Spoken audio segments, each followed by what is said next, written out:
Okay, good morning, everyone. Well, good afternoon. Welcome to this webinar. So, all cultural differences matters. Getting started with internationalization. This is a webinar that is organized by three European projects: so Cubin, Novexport, and Space to Waves. I am glad to have so much participants for today. But just before we start, I think that we can wait a few minutes because I see that still some of you are connecting, and I would like to start with a maximum of participants so that no one misses the beginning of the presentation. So I will ask you to be a little bit patient, and we'll start in a few minutes. Thank you.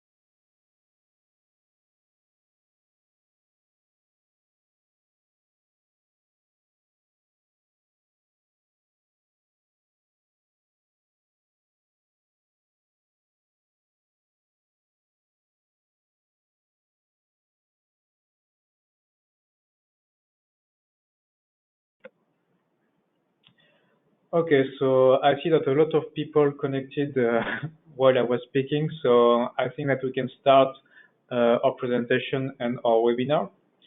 So as I said earlier, welcome everyone to this webinar, How Cultural Differences Matter, so getting started with internationalization. This is a webinar that is being organized by three European projects that are the project Cubin, the project Novexport, and the project Space to Waves. So we will give you some information about those projects in a few minutes. But before that, I just want to present you our speakers for today. Well, first we will have Mr. Eggbert, that is the CEO of Ofsted Insights. And then we will have as well Mr. Jean-Baptiste Léger, that is General Director of a French SME called Predict. So Eggbert, Jean-Baptiste, if you want to say hello or a few words, now is the time. Pleasure to be here and looking forward to sharing some of the insights and the discussion with Jean-Baptiste after that. That's a pleasure for me also. So thank you very much for this meeting. Perfect. Well, thank you, Eggbert. Thank you, Jean-Baptiste. So without no further ado, we will go to the quick presentation of the first partner project, that is Novexport, and that will be assured by my colleague Maud Perrier-Camby. Hello everyone. Hi, my name is Maud Perrier-Camby. I'm in charge of European projects here in Aerospace Valley for the space team. I'm pleased today to introduce the Novexport project, which is funded by the European Commission under the program Sudway for the southwest of Europe, including Portugal, south of France, and Spain. In this project, we focus on two topics. First one is innovation. We like to support SMEs, European SMEs, in their products, services using space and digital technologies. And we also support these SMEs to internationalization towards Latin America markets. And that's why we are a partner of this Cubin project today. Well, not partner of the project, but just partner of the webinar, sorry. And I would like to tell you that in Novexport, we have 6 hubs based in southwest of Europe. And all the European SMEs that are using space or digital data targeting 3 markets, which are environment, agriculture, and maritime aspects, can still apply to the hubs. You've got the link on the slide, so feel free to connect, and you will be able to be supported via our platforms and also to get benefits to go international in the Latin America markets. Thank you for your attention.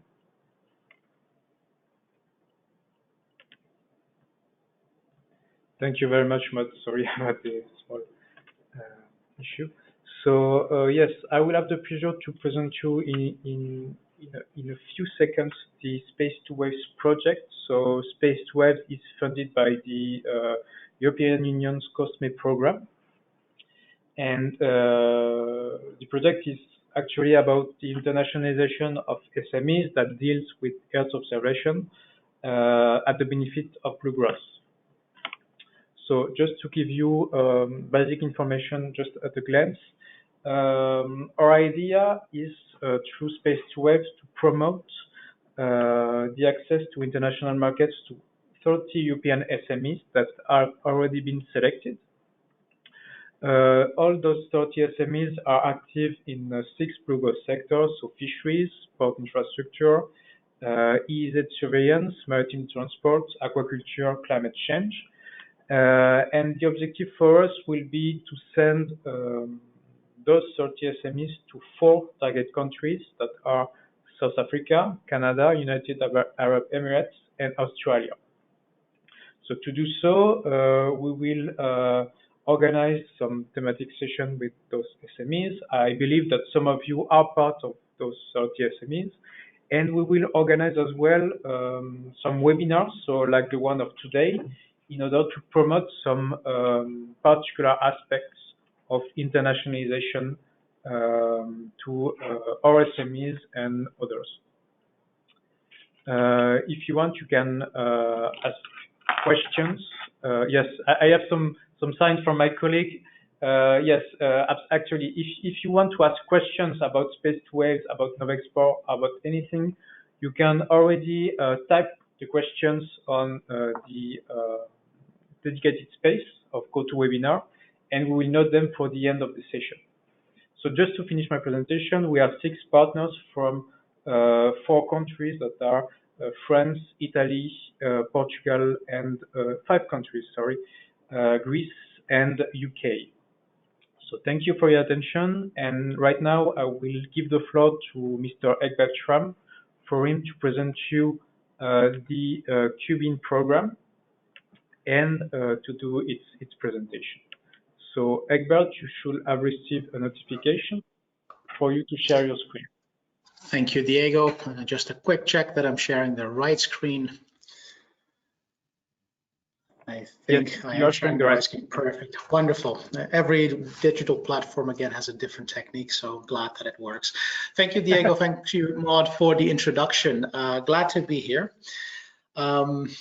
Sharing a few insights that we deal with on a daily basis and have been dealing with for the last 35 years at Hofstede Insights. How, where, and when do cultural differences matter? And what's the connection to internationalization? Now, obviously, this is presented as part of Cubin. Cubin stands for Cultural Understanding for Business Expansion and Innovation. It's been a project that has been sponsored by EASME, the European Commission, and is currently run by Hofstede Insights and SPI. What the background is of Cubin is that in 2015, the EU reached out with a request to help European SMEs become more successful when internationalizing. And they found with all their research that there were 2 main aspects that impact successful internationalization. One is access to capital, and the other one is an increased sense of cultural awareness. And that is basically what Cubin is about. Now, the platform is owned by the European Union, by the European Commission via EASME, Executive Agency for SMEs, and at the moment, as mentioned, maintained by Hofstede Insights and SPI. What can you find on Cubin? First of all, it is a wealth of information on how, where, and when do cultural dynamics impact, for example, things like labor market placement? How do these cultural dynamics impact things like marketing and business modeling? What you will find on the platform, which is freely accessible for anybody, is a whole range of quizzes and assessments to test your own knowledge and your own perspectives. A very well-filled library with hundreds of documents aimed at 24 at the moment emerging economies, where, how, and when culture impacts your operations in those countries, and a whole list of webinars with new webinars being added, like today's session, about that same topic. And those webinars are typically interview style webinars with experts on particular topics, or experience-based webinars, like, for example, also Jean-Baptiste will share some of his experiences as an SME internationalizing. So, as said, all of this content is freely available, and if you want to have a go at it, just go to cubin.eu and then you'll have access to all of that. Coming back, a little bit more about myself. Eggbert Schram, Dutch National Group CEO at Hofstede Insights, and for the last, give or take, 2 decades, my area of specialization has been to help SMEs internationalize, taking cultural differences into account in 2 specific ways. One is the cross-cultural communication component, but the other one is also the organizational development component. As often, also the organizational mindset is quite important when you go abroad. Is your own organization ready to deal with business being done in a different way than they might be used to in their domestic market? So also this operational organizational mindset element is something that we'll come back at later today.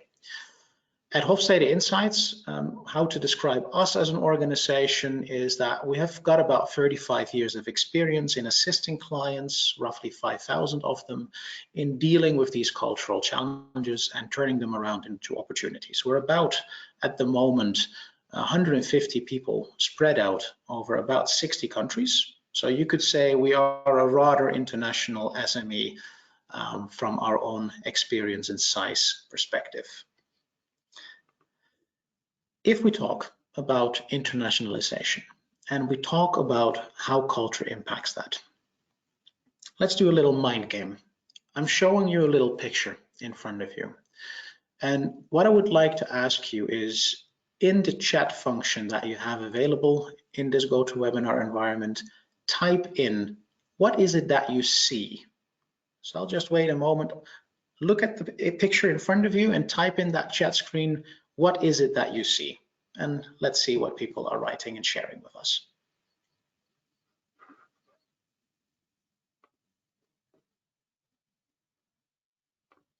And in the chat screen, the way to write it is basically you can select either one of the organizers or organizers and panelists.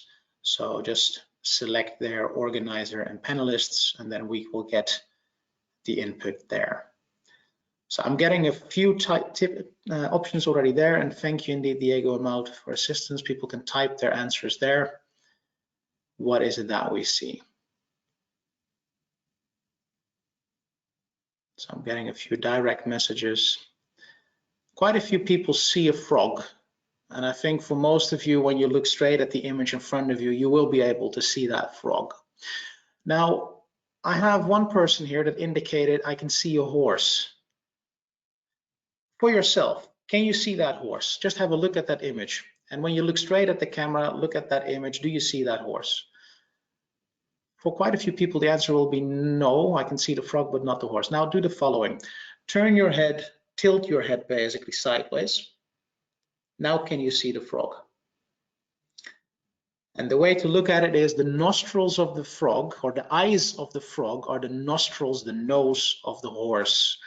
And the feet, basically, the behind of the frog is where the ears and the hair of the horse can be seen.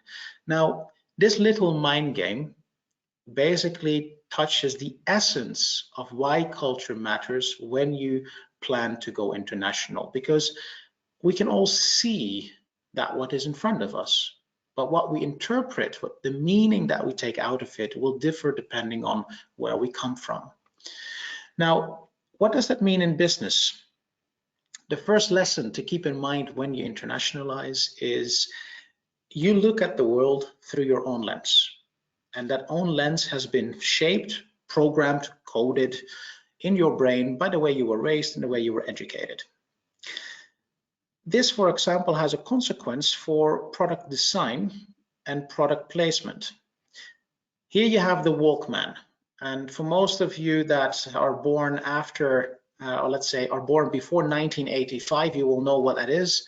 It's basically an old version of the iPhone. But whether we talk about the Sony Walkman or an iPhone X in today's technological environment, we all see what it is. It's a machine that lets you listen to music. But what is the meaning, the value that we attach to this? So research has shown that if you market a product such as a Walkman in an Asian country, what is very important is to exemplify the relation it gives to people to listen to music without interrupting people around them. For example, this was one of the reasons why the Sony Walkman sold very well in Japan back in the day. It also sold very well in the US. And why was that? Because it gave people a lot of independence. The interrupting part was not a consideration. The independence part was the sales argument.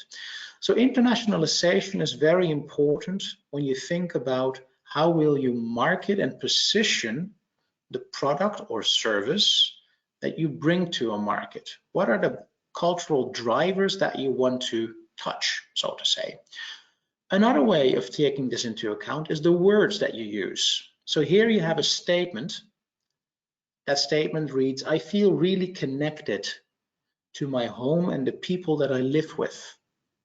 What is the sentiment that is created with this statement? The sentiment is very much about a relationship-oriented statement. It will work very well in cultures where relationships are very important.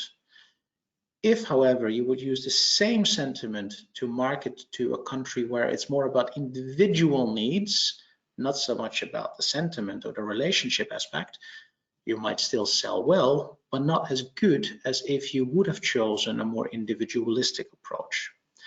So culture impacts the way we position products and services, the way we talk about it, the way we sell them.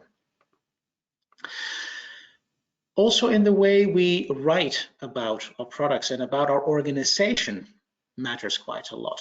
Now we talk about this context space to wave, so we also talk about the shipping industry, and we talk about organizations in the environmental space. Water is obviously something that touches people, and what's the color of water that we mostly use is blue.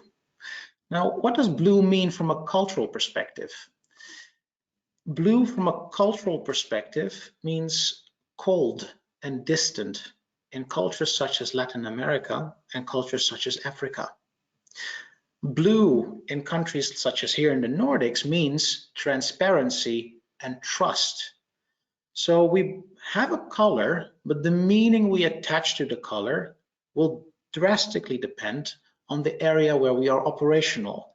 Now, what did we do in this particular case is blue was still very important, but we chose for that particular client a much warmer shade of blue to kind of cross that cultural divide, that we want to stand for transparency. We want to stand for basically being able, transparency and trust, delivering the quality that we promise that we deliver. But we also want to celebrate that relationship. So there you need to find ways to bridge that cultural divide using, amongst others, colors, but also in this case, the curvy lines to indicate a certain dynamism. And that means you can connect the way you write about a product, the way you write about your organization, to your corporate values, the way you want your organization to be seen, for example, as accessible, approachable, comprehensible, and dynamic. So also again, design, service design, product design, marketing design is very heavily impacted by the way cultures relate to simple things like a color.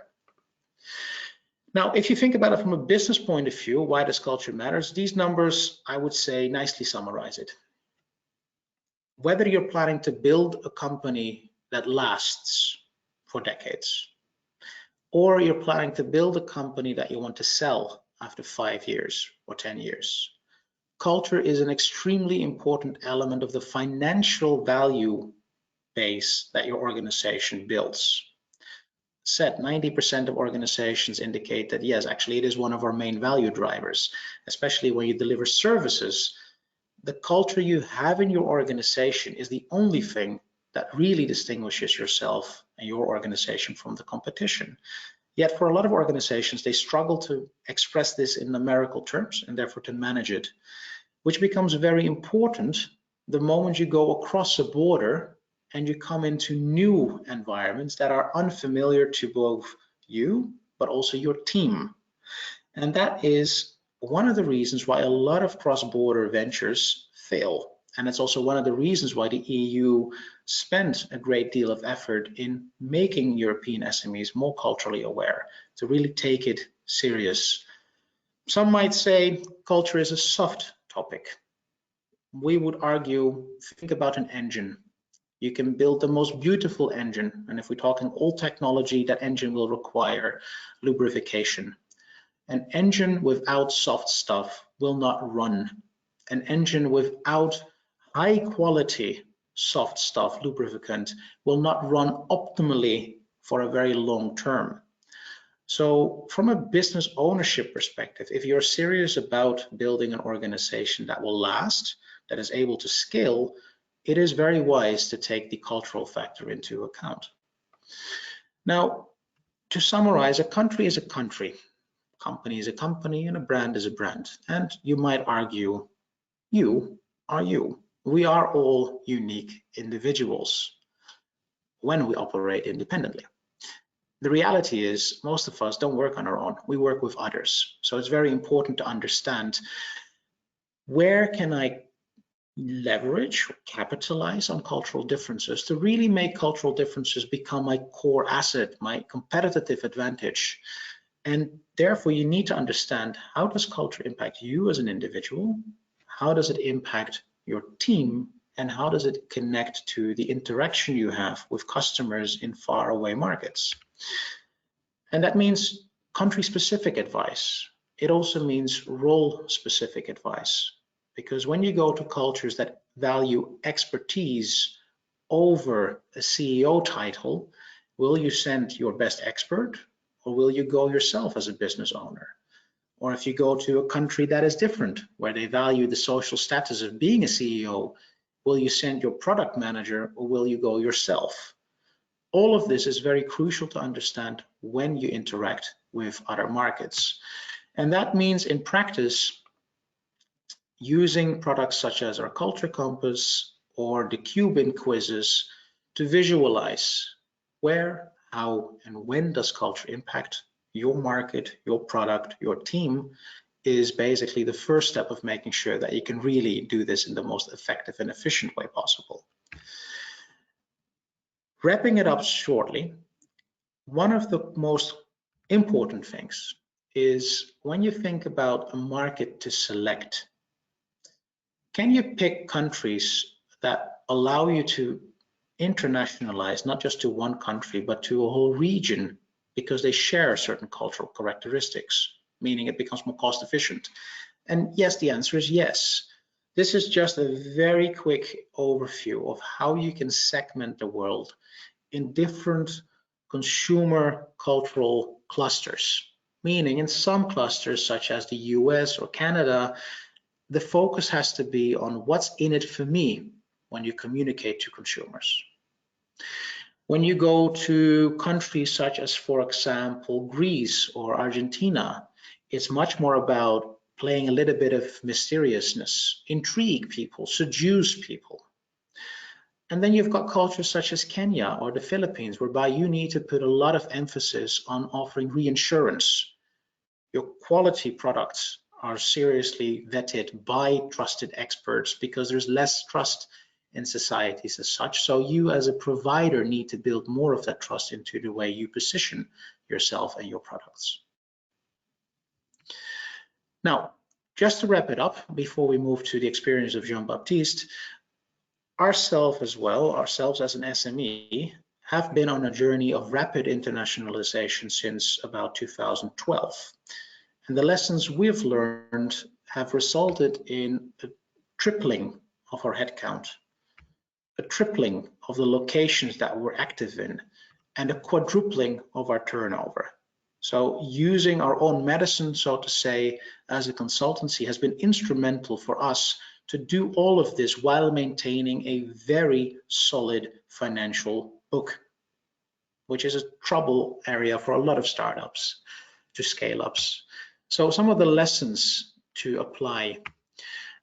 Select a country on a growth potential, and this is not just from a amount of people in a country or the market size, but also how many people will become part of the middle class that are able to afford your products if it is about consumers, or from a business perspective, how many companies are there that could be potential clients.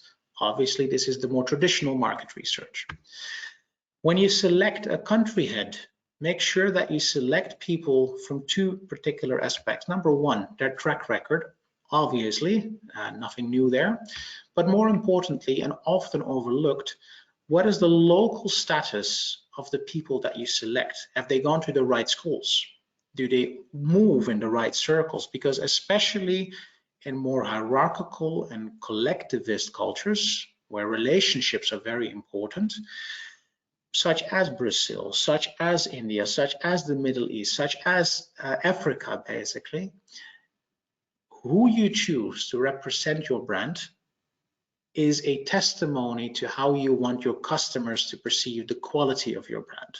And that is a very important lesson for a lot of SMEs when they look for people to run operations locally.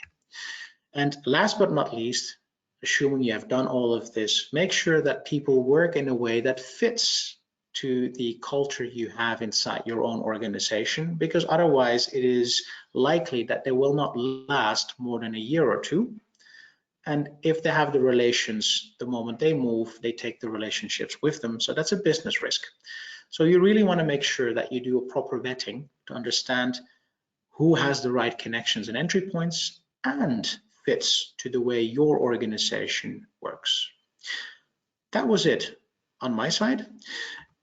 Please do remember to sign up to Cubin. If you want to know about the country comparisons, you can find that also free of charge on our website. And thank you for your attention. And with that, I'll pass the screen back to Diego for the interview with Jean-Baptiste. Thank you very much, Eggbert. So thank you for your quite complete presentation.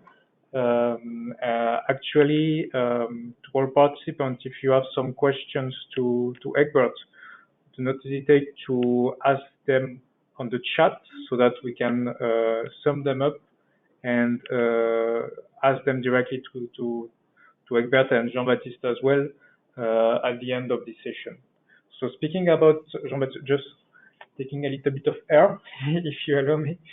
So speaking about Jean-Baptiste, so Jean-Baptiste will give you the floor, but before that I will just do a quick presentation. So you are a French SME that has some experience in internationalization in Australia.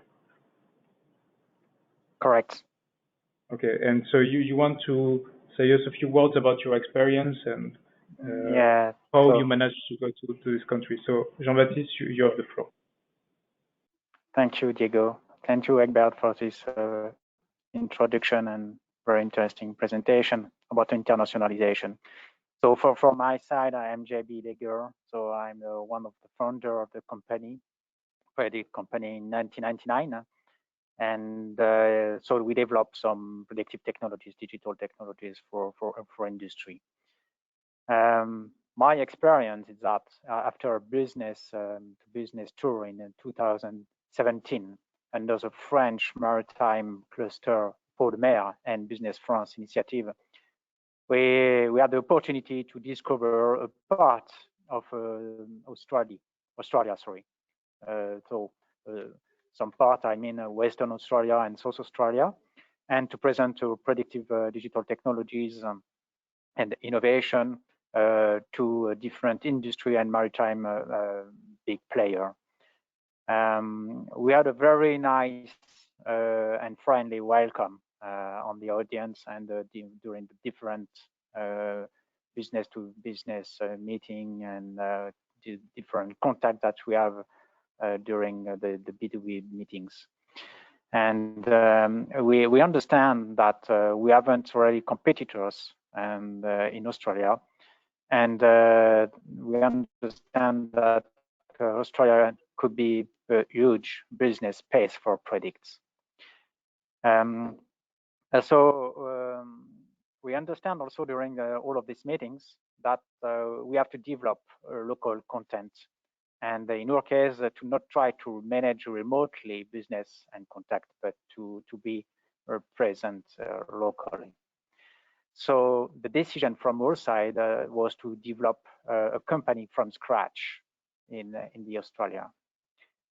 In this way, to develop Australianization, and to demonstrate that we are in Australia to develop service locally by Australians and to be close to customer. We have started up a subsidiary in 2018, so 1 year after the B2B meetings, so very short term after these B2B meetings. And we had the first beginning with one French Australian employee, and because for sure it's more easy to start a company. But after that, we have increased step by step the staff, and we have recruit and employ more and more Australian people, and I mean native and citizens. And now, 3 years after, we have only Australian on board on this company in Australia, so Predict Australia. And we have two directors. I mean that we have an administrative lead director, that's an Australian one. It's outside from the company. It's and we have also another director, more operational, I mean executive, and this is an Australian one. Very young people also. For sure, there are many differences between what we know in Europe and about people, business, culture, and what we discover in Australia. That's why we have step by step replace some French people to Australian one, in order to be really in line with the culture and with the difference that we have in Australia. The difference coming from different things. We have only one continent, one island, different landscape with some deserts, long distance with other countries. So we travel mainly by plane, and industrial plants and mining could be very large, more larger than in Europe for sure. And certainly due to this long distance and the secluded importance of the context, we think that they have developed really important autonomy in Australia, and the culture of risk management is very important. I mean risk management in order to be sure that they have the good technologies without dependence with other countries or other vendors outside the country, and in order to be sure that they can have the service locally, and to be sure that we can have support, to be sure that we can have the training, to be sure that we can update very easily the configuration of the product, or to some new development or new algorithms or something like that. And we understand that due to all of these things, they have a very huge development of risk management. And in this way, that we understand that we have also to develop more and more our network, more and more our presence, more and more our implication on the different events, on to be part and to be member of different association, I mean professional association, in order to prove that we are here, we have the service, we have the product, but here locally in Australia, and we can provide these products without, I mean, continuous connection with France, for example, or with the team in Europe. Networking is very important, and for sure, that the presence and to be part of some professional association is very important in order to have a more friendly connection and contact with potential customer at the end. And I would like to say to it that one of the difference on a business dinner in Australia and in Europe or in France, for example, is that we start to drink, and after we speech. It is more friendly for sure than what we have in France, for example, or we start to speech and we start to explain, and after that we drink. But totally different. It's more friendly, I would like to say. So that's why, in order to not discover everything and to be more proactive in our business, we have also learned about how to recruit people locally, to develop a relationship with universities, for sure to recruit, and to understand the different courses and levels in order to, because that's quite different with France, for example, in terms of levels for new students, and how to to recruit and good people in order to do a good job in terms of configuration and development of the algorithms, for example. So that's very important in this case. And perhaps two other things I would like to say that during this testimony, but we understand that we have to develop alliance with existing companies to develop for sure a network and to package our products inside a more global services with other things, and to be more to propose something new packaged in order to have the different service with only one contact point. That's another very important thing I would like to say today. And the last for today, after the question, in order to be more in line, or to be more in line, and to prove that we are an Australian company in Australia, we have also sponsored some very big events such as the Adelaide Festival last year. Thank you very much for your attention. And now Thank you very much, Jean-Baptiste, for this very valuable testimony shared with us all. So before we go to the questions, and I see that we have some, I would like to call back Eggbert for you to react on Jean-Baptiste's testimony based on your expertise. Mm-hmm. Yeah, first of all, Jean-Baptiste, thank you so much for sharing that experience. I think it's displayed a very interesting journey in terms of how you entered Australia and the lessons learned over those years active on that market. If you were to rewind the clock and you would basically place yourself back at that moment where you reflected on, okay, let's go to Australia. Knowing what you have learned now over the years, what would you have done differently?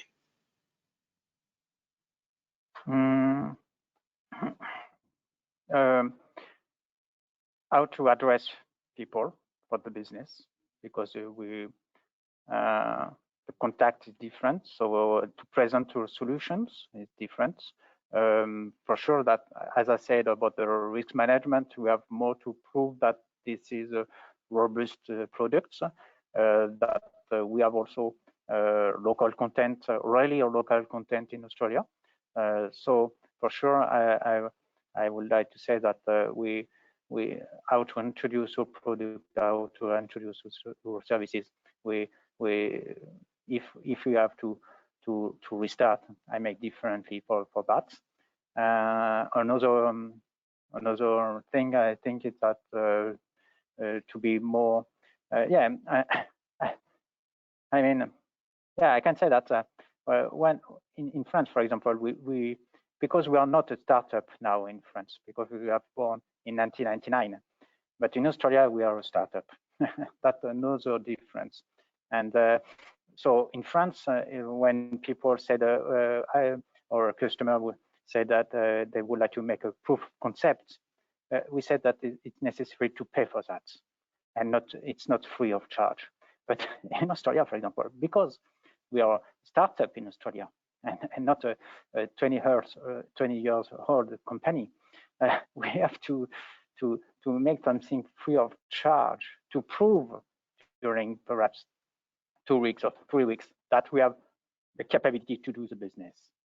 And that's another, something different when you start up a company in Australia, for example.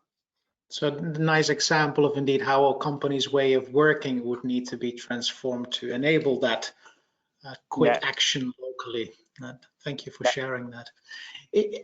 A question that we did not discuss when preparing for today, no worries, it won't be a scary question. If you now think about a potential next country for Predict, what would you do to look at new potential markets? So you had your reasons to go to Australia. If you were now to look at a new potential market, what would be the steps that you would take, and where and how would you put, for example, this topic of culture on the map when reflecting on a market potential? Yeah, so for sure that I say that that's very important for us now to have this vision of the difference of culture, and that's why, for example, that we work with very huge company and consultancy worldwide for exportation and to develop business. And I mean, for example, we would like to develop Predict in US, and we work also with the company in US in order to understand how to present us, how to address the new business, some new sectors, to know the competitors. So yes, certainly we understand, and we work with local company in order to understand that. Yeah. Okay, to really understand the market before entering. Thank you for sharing. No further questions from my side at this point, Diego. Thank you very much, Eggbert and Jean-Baptiste. Well, actually, we have one question about US. That is from Eric Koff. The question is to both of you. Would you say that there are notable differences between Australian and US businesses culture? So both are Anglo-Saxon, but are there important nuances to consider if you want to do business and or innovate there? So about the US. Jean-Baptiste, would you like to go first? We start we start to develop our business in US. We haven't subsidiary locally, so I think it's difficult for me at this stage to explain some difference between Australia and US. But what I understand that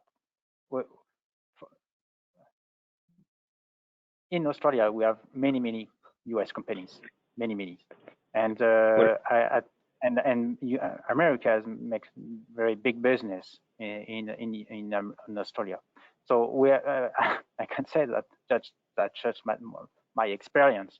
We have more connection in Australia with US companies than in Europe with US companies, and the link, the relationship is. Apologize. Sorry. Apologize. Please go on. Sorry. No, I was saying, so Jean-Baptiste, you are actually expecting some advices from Eggbert, right?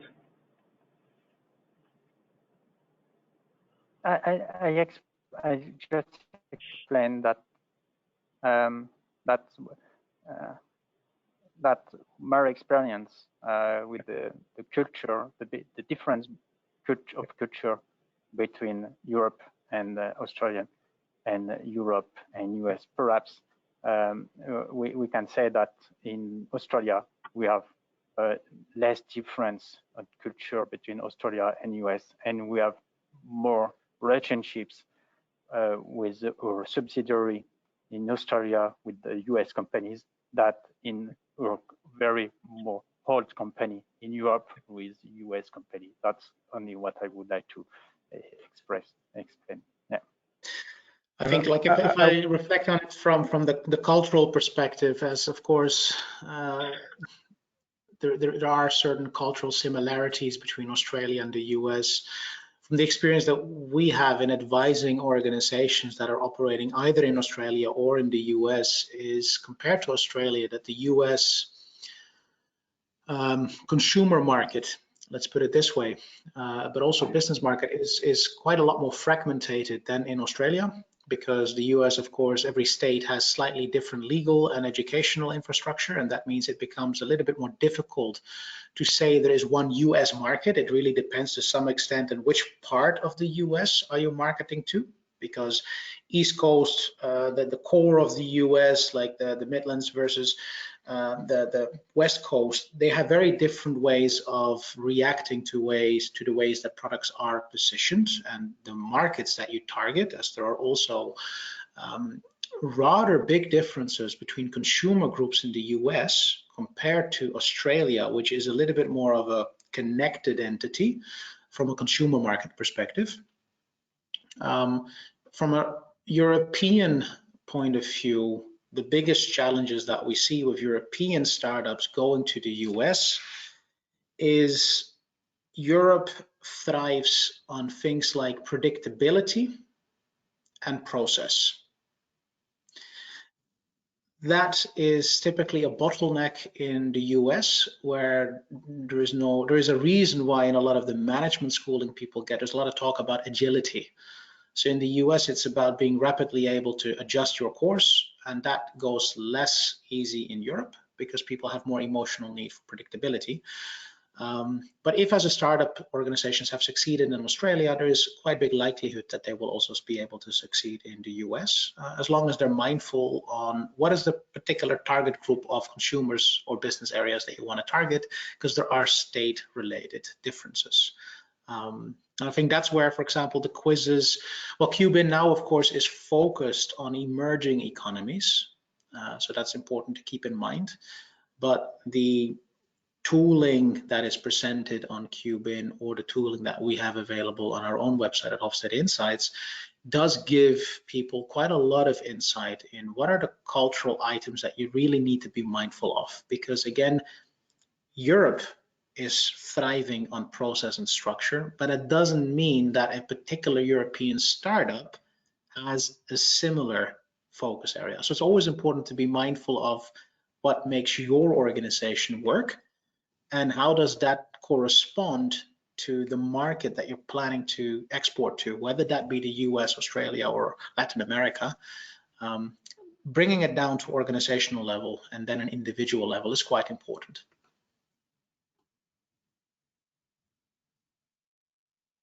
Thank you very much, Eggbert. So for this quite complete answer, I hope it's satisfying for you. So we have an additional question. Yes, to you, Eggbert, as well. We need some clarification regarding one slide that you shared with us this afternoon. The question is regarding the challenges before business leaders, your slide. From which period do the answers shown come? So I just put you the slide if needed. So we're sharing the slide indeed, and I found my unmute button. It's the most common phrase in digital world. So the study that you see here, so it's a combination of various studies. The date on the left-hand side comes from a study by Columbia Business University Business School, and that's done, if I remember correctly, around 2017, 2018. So it's relatively recent. And if you take the data with regards to cross-border mergers on the right-hand side, that's data that also quite frequently gets highlighted in the studies published by, for example, PwC, KPMG, the bigger accounting firms. So all of this data is rather recent, within now and the last, give or take, 5 years. Thank you very much. We have an additional question, which is more maybe for us as organizers of this webinar. It's related to another country, the United Arab Emirates.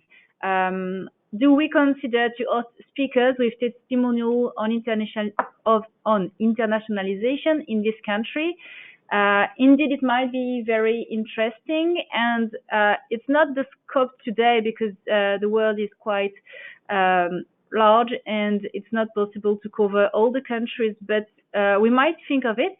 And of course, we could organize a webinar with testimonies regarding the United Arab Emirates if we find relevant SMEs to share with us their experience.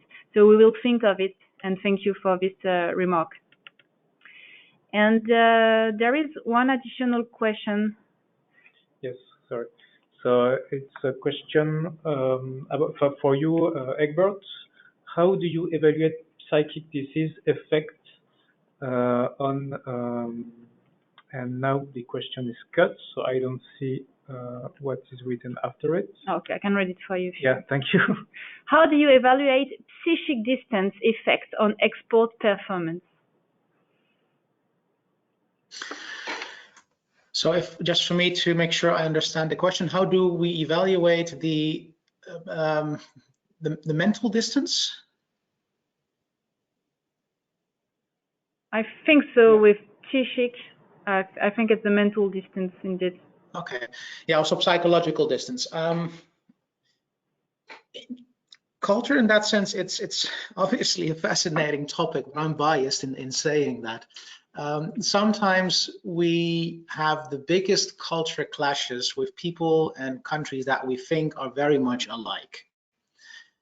So if I take two countries which are geographically neighbors, and I'm speaking about the country where I was born, the Netherlands, and I speak about the country where the EASME is located, Belgium. Geographically, very, very close. Mentally, miles apart.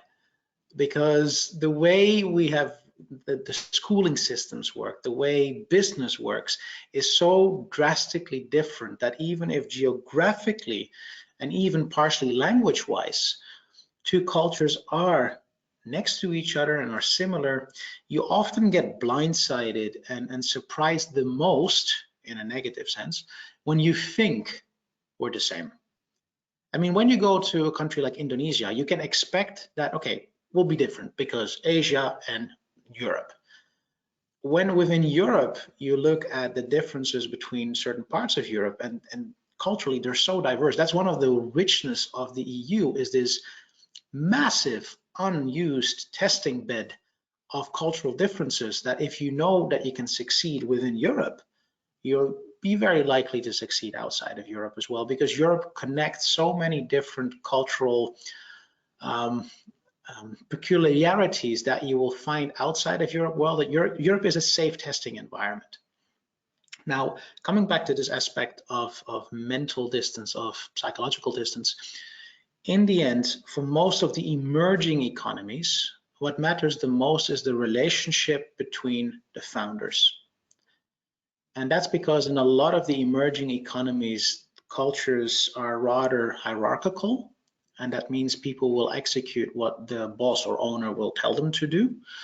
Is that if, as a European SME founder, you make sure that you invest time in building and maintaining that relationship, you can worry less about what happens on the shop floor locally, because it will be handled by the relationship between you as an SME founder with your local partner in that particular culture. But the important lesson with this is that when you go to an emerging economy, which by far most of the countries are hierarchical and collectivistic, meaning group, in-group, out-group relationships are super important.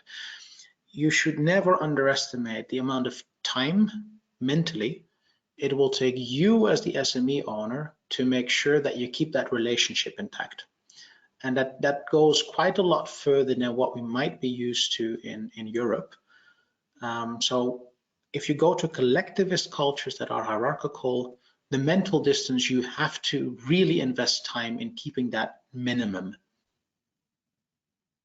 If you go to a country, and I think Jean-Baptiste shared a good story about Australia, is when you find people that can be locally brought up to the standards that you want your company to stand for, and you hand over the responsibilities, then you can invest. It's still important, of course, to maintain a relationship, but relatively less so once it's running than compared to a lot of these countries in emerging countries, where that relationship really requires, if not weekly, then at least bi-weekly touch points, so that people have a feeling that you're important for your organization as a local partner or local office. Long answer. Well, I hope it covered that question. Thank you, Eggbert, for this quite complete answer. So we have another question. It's for Jean-Baptiste. How do you think cultural awareness could have facilitated the internationalization process of your organization?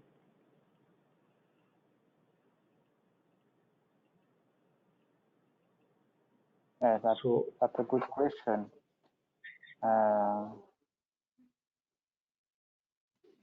Yeah, I think that Eggbert explained different very important things, and I think yes, we have to be prepared for industrialization. We have to understand the difference. We don't know really the difference. We have to anticipate in order to be more efficient. And I think yes, my advice is to take profit of this experience of industrialization, and not to go from scratch and to start and to learn step by step, but perhaps to be more efficient and to have some advice in an early stage with the difference. For sure, sometimes the difference is it's possible to control the difference, but sometimes it's more difficult, and sometimes, as Eggbert said, you can have the reverse of what you can expected in terms of action. And yeah, so for industrialization, for sure, if you would like to be efficient and to be prepared and to start differently, and you have to take profit of the experience of Eggbert, for example, or other company or other project or the program that you propose. Maybe if I may add to that, I think it's a question of, as Jean-Baptiste nicely mentioned it, efficiency. So you can learn by doing, and when you've been successful in starting a company, then you have the at least we can anticipate that most business owners will have the intelligence and the skill and competency to get stuff done. But there is a price to the time it takes before things are running efficiently. And if you take culture serious and you use cultural facilitators that have a data-driven approach, you can more or less cut the time to market in half. And that is a resource question that for startups with limited budget is really a super important thing to budget in the growth budget. Can you afford to take double the time to get your products to the market, only to realize that, yeah, perhaps we should have done it quite differently? And this is where cultural knowledge is very important. It can cut that time to market in half and prevent very expensive mistakes. And the normal investment, Cubin has a huge amount of knowledge available on these 24 emerging economies, and that's all free of charge. So it only takes you time to read and watch the videos. From a consulting point of view, half a day to 1 day virtual trainings in today's setting basically already get you so far. If you think of it from a time investment point of view, and that really will help you to cut that time to market in half. So it's really a matter of efficiency. Thanks a lot. There is one remark that participants wanted to share with us, and we'd like your advice on it, well, your opinion actually. The remark is the following: intercultural communication is almost the attention we pay with the others, which is right. Because the communication is at international level, we are in a more open mindset compared to our day-to-day communication when we do internationalization. What do you think in your experience?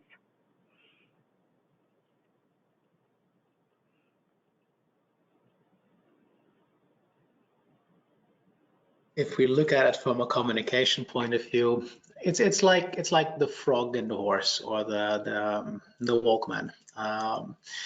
Or nowadays, we all have, or a lot of us have a LinkedIn profile or a Facebook. We used to have a Facebook page, or we have an iPhone X. What seems to be might not always be.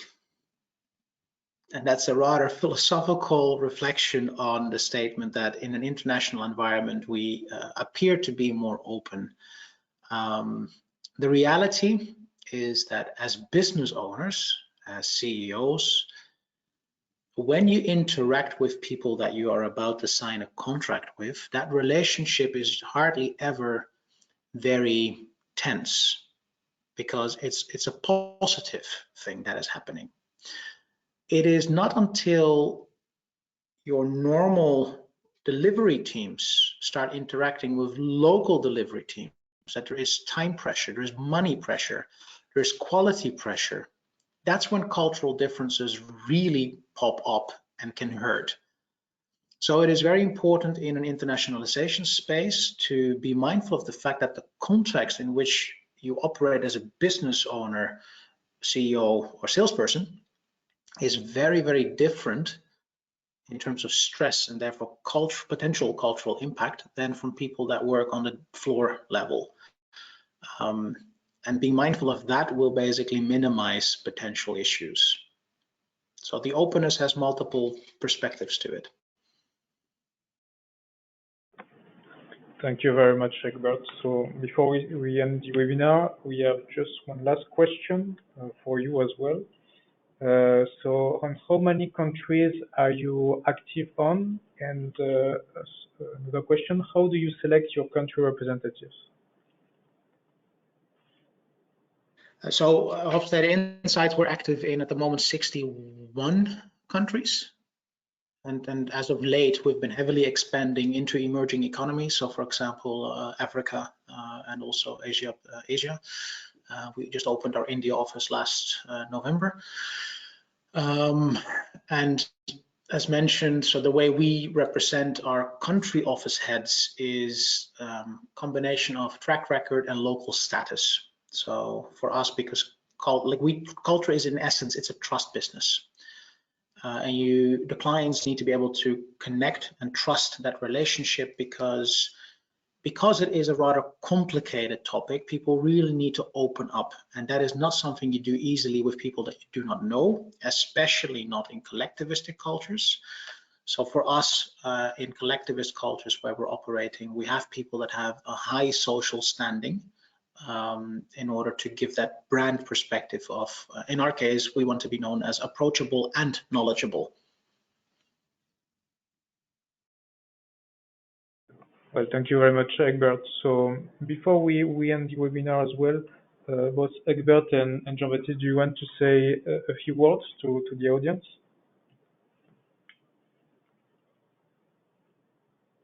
Maybe starting with Eggbert, as you were speaking.